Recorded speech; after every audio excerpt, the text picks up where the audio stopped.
ఇలా వీళ్ళందరూ అయితే ఆవకాయ పెడుతూ ఉంటారు. పాద్దు వాళ్ళ ఇంటికి వచ్చి. అలా ఆవకాయ పెడుతూ ఉంటే వాళ్ళందరూ సాయం చేస్తూ ఉంటారు.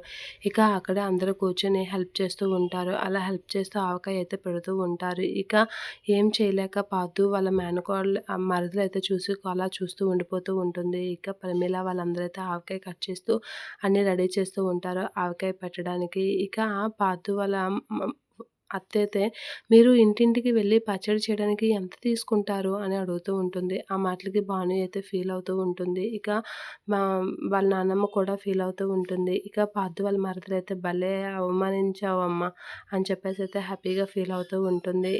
ఏంటి మాట్లాడుతున్నావు నువ్వు? నువ్వు ప్రమీలనే కాదు పచ్చడిని కూడా అవమానిస్తున్నావు అని చెప్పేసి వాళ్ళ ఆడపడుచునైతే తిడుతూ ఉంటుంది పార్థు వాళ్ళ అమ్మ. అలా తిట్టేసరికి కామ్‌గా ఉండిపోతుంది. ఇక భాను వాళ్ళందరూ అయితే అలా చూస్తూ ఉంటారు. ప్రమీల మీరు పెట్టండి అని చెప్పేసి అంటూ ఉంటుంది. సరేనమ్మా అని చెప్పేసి పచ్చడి పెడుతూ ఉంటుంది భాను వాళ్ళ అమ్మ. అలా పచ్చడి పెడుతూ ఉంటే కొంచెం భాను అయితే నవ్వుకుంటూ ఉంటుంది. పోనీలే అత్తయ్యనా అమ్మాయిని సపోర్ట్ చేసింది అన్నట్లుగా ఏదో నవ్వుకుంటూ ఉంటుంది. ఇక భాను వాళ్ళ అమ్మ అయితే ఆవకాయ కలుపుతూ ఉంటుంది. అలా ఆవకాయ కలుపుతూ ఉంటే అందరూ అయితే అలా చూస్తూ ఉంటారు. ఇక పాదు వాళ్ళ అమ్మ అందరూ అయితే అలా చూస్తూ ఉంటారు. ఆవకాయ అయితే పాదు వాళ్ళ అత్త కలుపుతూ ఉంటుంది.